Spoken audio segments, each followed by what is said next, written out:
السلام علیکم ورحمتہ وبرکاتہ سون موضوع یہِ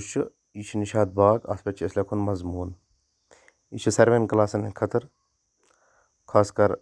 6th آنوٲرڈ 6th 7th 8th 9th 10th ہیوٚر کُن ساروِیَن بچن ہٕنٛدۍ خٲطرٕ چھِ یہِ نِشاط باغ چھِ شہرِ سرینگر پٮ۪ٹھ لگ بگ 1 کِلوٗمیٖٹر دوٗر زبروَن بال دامنس حنا تھزرس واقع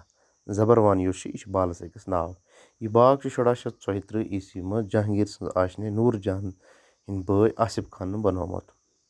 یہِ چھُ شالیمار باغس جنوٗب پاس میٖل جورا دوٗر اتھ چھِ 3 حِصہٕ کرنہٕ آمٕتۍ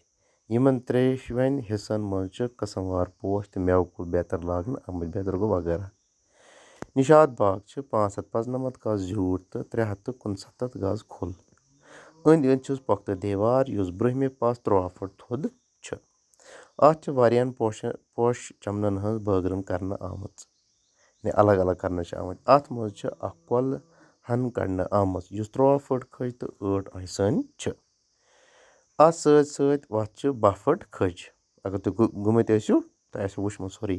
یہِ حال یہِ تۄہہِ یہِ أسۍ پران چھِ یہِ تۄہہِ أچھن تل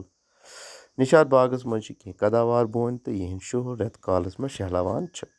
نِشاط باغ چھِ خوٗبصوٗرتی تہٕ مٲرۍ منٛزٕچ بہتریٖن مِثال نیٚبرِم سٲلٲنۍ چھِ سٮ۪ٹھاہ تعدادس منٛز یِوان تہٕ قۄدرٔتی حُسنُک لُطف تُلان تعداد کٲشِر پٲٹھۍ چھِ یِتھ پٲٹھۍ لیکھان تعداد اگر تُہۍ اردوٗ پٲٹھۍ چھِ لیکھان اردوٗ پٲٹھۍ چھِ لیکھان تُہۍ یِتھ پٲٹھۍ تہٕ باغس منٛز چھُ شامُک نظارٕ الگٕے حُسن پٲدٕ کران یہِ وٕچھِتھ چھُ انسان سُنٛد من بہلاونہٕ یِوان یہِ رٔزراوُن گوٚو بہلاوُن تہٕ یہِ سورُے حال وٕچھِتھ چھُ قُدرت کہِ